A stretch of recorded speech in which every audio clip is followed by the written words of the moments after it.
The Netherlands and France shared the points at this year's Euros as it saw its first goalless draw. The Dutch had the better of the chances and thought they'd gone one up when Xavi Simons blasted one into the corner. The goal, though, was disallowed as Denzel Dumfries was stood in what was deemed to be an offside position and believed to be interfering with play when it came to the goalkeeper. This is what Denzel Dumfries had to say afterwards, giving his reaction to that goal being chalked off. Connection to the ball, that I wanted to touch the ball, I stopped because I knew I was in front of the last man.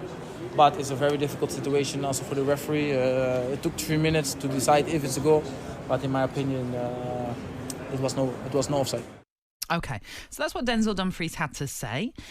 It was a lengthy VAR check, which in the end went with the on-field decision. Joining us for more on this is the former referee's chief, Keith Hackett. Keith, good morning. How are you? Hi, Keith. Good morning, Natalie. Good morning, Tony. Delighted to be on your show. Oh, it's wonderful to have you with us, and be interesting to get your thoughts then on what we witnessed last night in that game between the Netherlands and France. Ultimately, was it the right decision for you? Absolutely not. Okay. That goal should have been allowed. We're looking at here at a player clearly in an offside position, but he's not penalised until he becomes active.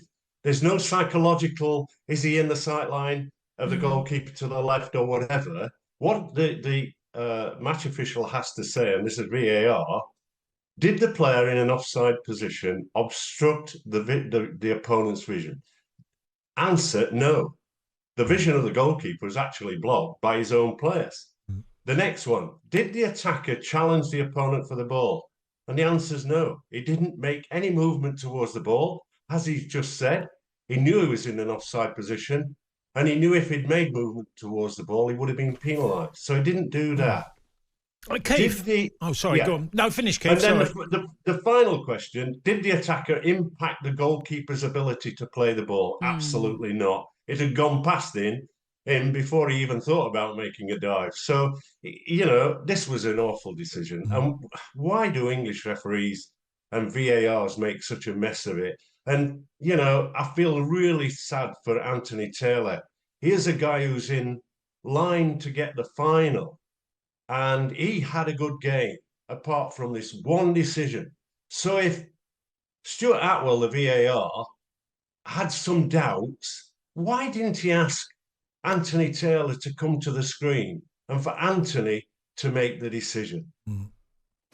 Keith, I was going to add, because, look, I've always said, as a former footballer, and many of my colleagues, none of us know enough of the laws in the game. We don't. We guess sort of, because there's so many laws, and the laws have been increasing year by year by year. So gets quite complicated. Yes. But Anthony, you've just dissected that incident in a minute and a half, and totally laid it all out that is a wrong decision, and yet the referee has not acted like you've spoken.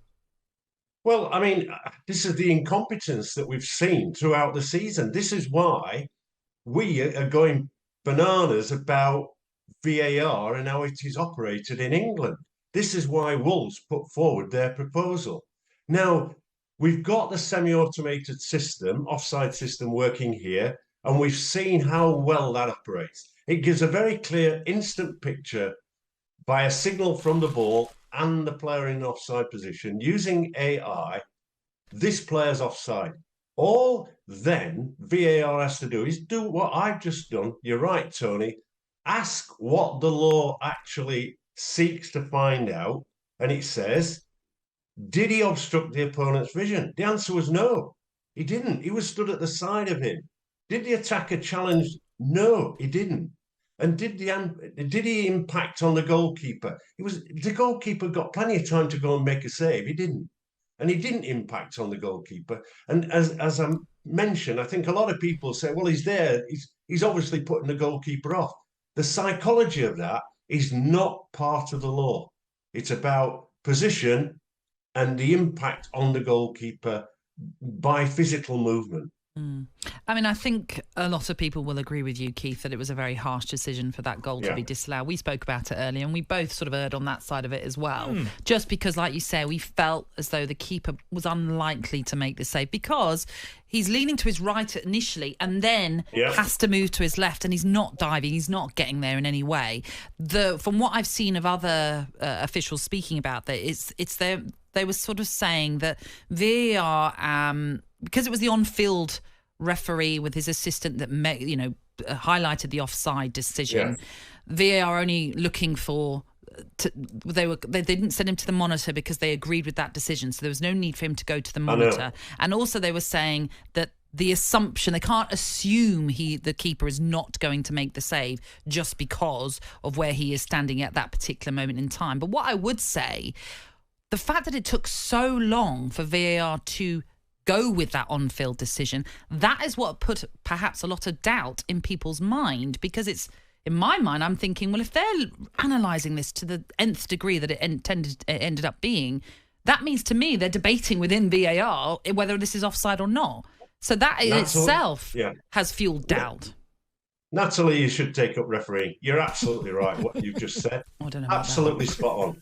We were all asking the same question. I've got a bit of law knowledge, a bit of experience, and I've immediately said it can't be ruled out. It's got to be a goal.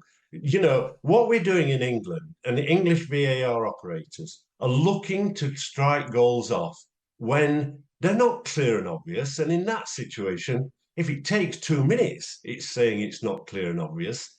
And, you know, we look at this Euros and we're beginning to think, well, VAR does work, and I generally think it does at times. But we've had 2 incidents. We had in Michael Oliver's game, his first game, we had a penalty kick awarded and a clear denial of an obvious goal-scoring opportunity. VAR didn't come in and say to Michael, change your yellow card to red. The defenders made no attempt to play the ball, so it's not double jeopardy.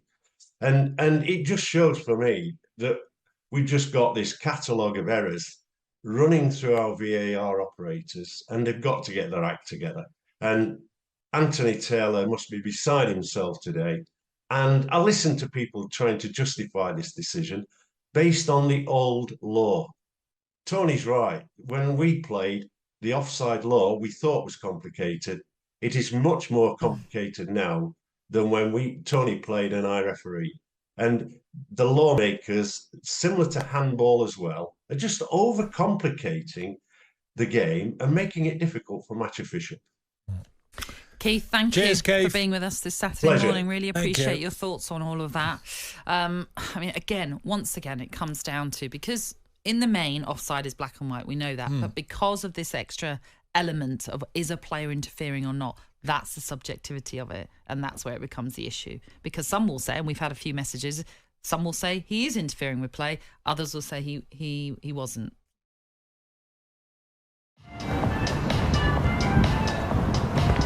Was ist das? talkSPORT?